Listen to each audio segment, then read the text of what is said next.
पवनी विधानसभा क्षेत्रामध्ये आता प्रचाराला रंगत आली असून भंडाऱ्यामध्ये चौरंगी लढत आहे।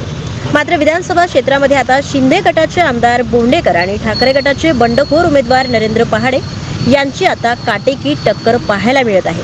तर ही लढाई आमची कुणासोबत नसून ही लढाई आमची विकासासोबत आहे असे वक्तव्य बोंडेकर यांनी केलं असून तर अपक्ष उमेदवार पहाडे यांनी सांगितले ही लढाई आमचीच असून आम्हाला जिंकून येणे महत्त्वाचे असल्याचे सांगितलेले आहे। प्रचंड प्रतिसाद आहे, मोठ्या प्रमाणात उत्साह आहे, मोठ्या प्रमाणात समर्थन आहे, गावागावातून शहरातून मोठ्या प्रमाणात समर्थन असल्यामुळे आमची ही लढाई हळूहळू दिसतं एकतर्फी।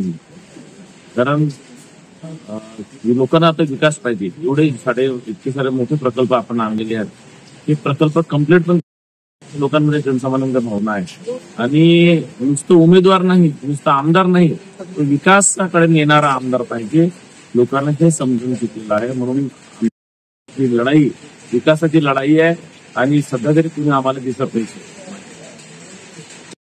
आम्ही जेव्हा प्रचाराला जातोय तर प्रचंड असा नागरिकांचा प्रतिसाद मिळतो। प्रामुख्याने जे युवा पिढी आहे ते युवा पिढी खूप ताकदीने आणि खूप जोमाने आपल्या पाठीशी आहे।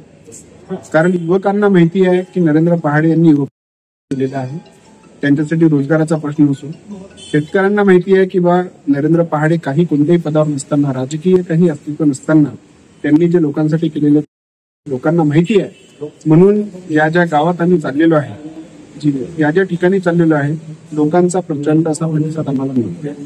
तुमच्या आता तुम्ही म्हणजे तुमच्या नाही, आमचं टार्गेट कोणी नाही, आम्ही आपली विधानसभा लढतो आहे आणि ही आमची लढाई ही आमच्या सोबतच आहे आणि आम्ही इथे कोणाला पाडण्यासाठी नाही तर स्वतः जिंकून येण्यासाठी लढतोय।